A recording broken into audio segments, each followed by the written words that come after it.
नमस्कार, प्रणाम। मैं लेखक अजय ओझा। आज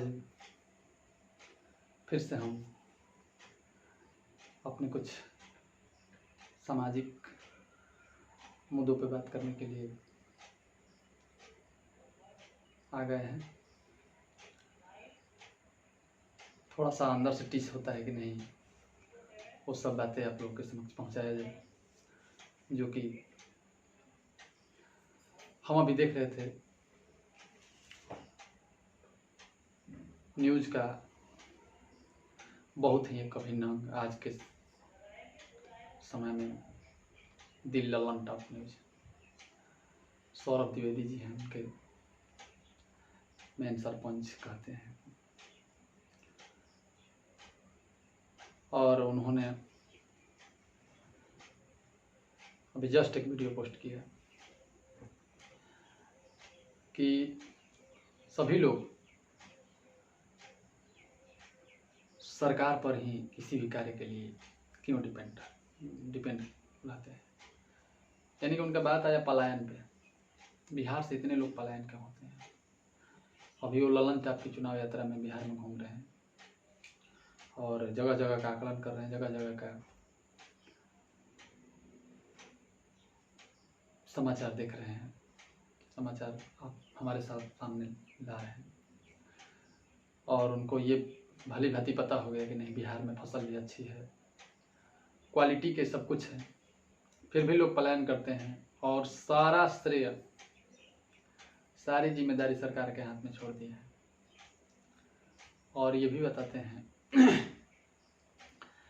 कि बहुत सारे ऐसे भी जगह हैं जहाँ पे लोग आत्मनिर्भर बनने के लिए बहुत सारे ऐसे अपनी उद्यमिता कौशल के विकास को नया रूप प्रदान किया है बिहार में, लेकिन अभी वो नगण्य है, बहुत कम है। हर लोग सरकार पर ही अपना उत्तरदायित्व, अपना भार, अपना बोझ डाल देते हैं। क्यों?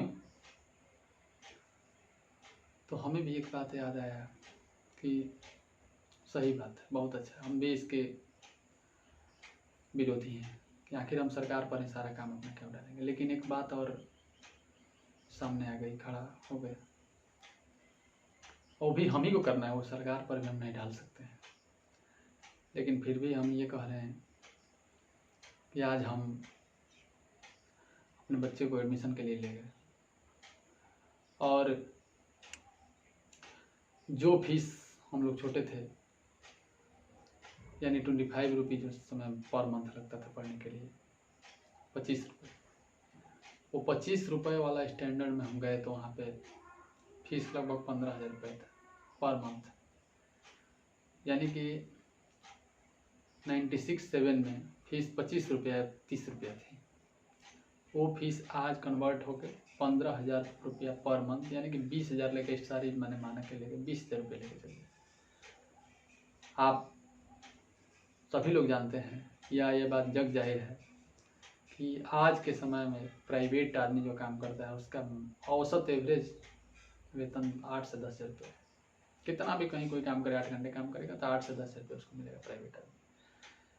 अब ये आप कैलकुलेट कर सकते हैं कि वो व्यक्ति अपने बच्चे को ऐसे कन्वेंट स्कूलों में क्या पढ़ा सकता है। क्या मैं ये नहीं कह रहा हूँ कि हर जगह पे फीस अधिक है, लेकिन 90% जगहों पे फीस अधिक है, 10% जगहों पे हमारे लायक कुछ फीस है, वो भी मेरे लिए अभी अधिक है। लेकिन अब जहाँ पे कुछ नहीं है वहाँ पे तो कुछ ठीक है। लेकिन हाँ, इसकी भी जिम्मेदारी हम सरकार को नहीं सौंपेंगे, ये भी हमें अपने ही करना होगा, क्योंकि हमें ये साबित करना होगा कि उस स्कूल में ही पढ़कर बहुत अच्छा बच्चा नहीं बन सकता है, या उसमें न पढ़ कर कहीं अदर स्कूलों में पढ़े, साधारण स्कूलों में पढ़े तो बच्चा आगे नहीं बढ़ सकता है, बढ़ सकता है। ये हमें साबित करना होगा और हमें दिखाना होगा, बताना होगा कि नहीं, यदि हम बड़े बड़े कन्वेंट स्कूलों में अपने बच्चों को डालते हैं तो कोई उसका बहुत बड़ा असर पड़ने वाला है नहीं तो चाहत है कि हमारे बच्चे वहाँ पे पढ़े, लेकिन हमारी औकात नहीं है, इसलिए इस पर भी विचार होना चाहिए। लेकिन हाँ, आखिर इसका विकल्प ढूंढेगा कौन? हम लोग। मुझे लगा कि नहीं, हमें भी इस सब्जेक्ट पे बात करना चाहिए।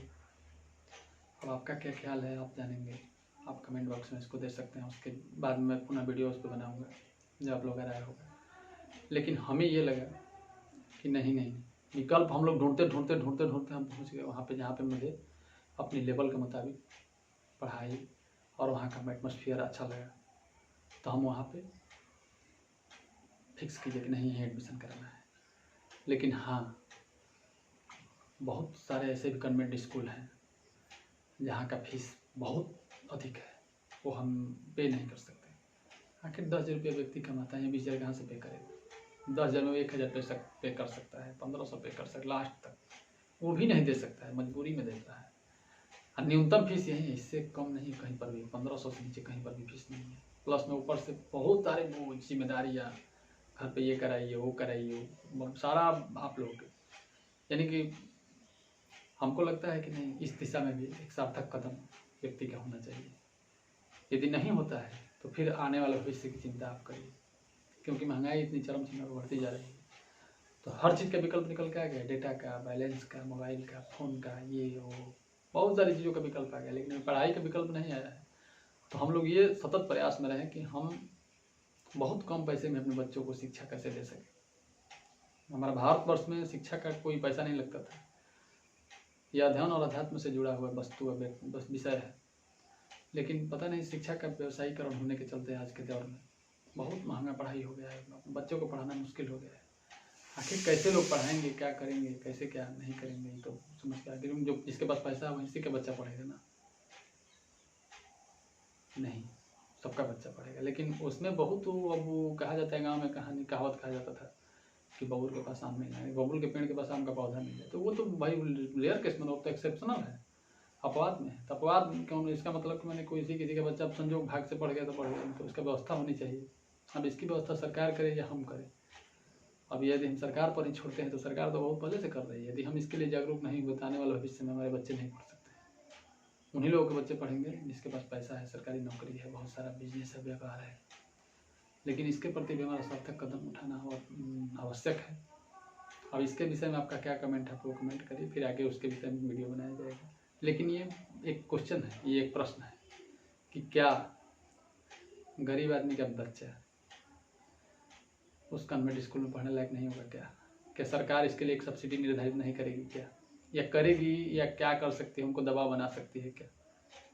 ये हम लोगों को और आप लोगों को एक सर्वे के मुताबिक पहल करना होगा। यदि पहल नहीं करते हैं तो आने वाले भविष्य खतरे में, फिर वही बात आ जाएगी, जिसके पास पैसा है, जिसके पास वो औकात है, तो उसी का बच्चा आगे बढ़ेगा। फिर उसके बाद सबके बच्चे प्राइवेट फील्ड में, फैक्ट्री में जाकर काम करेंगे।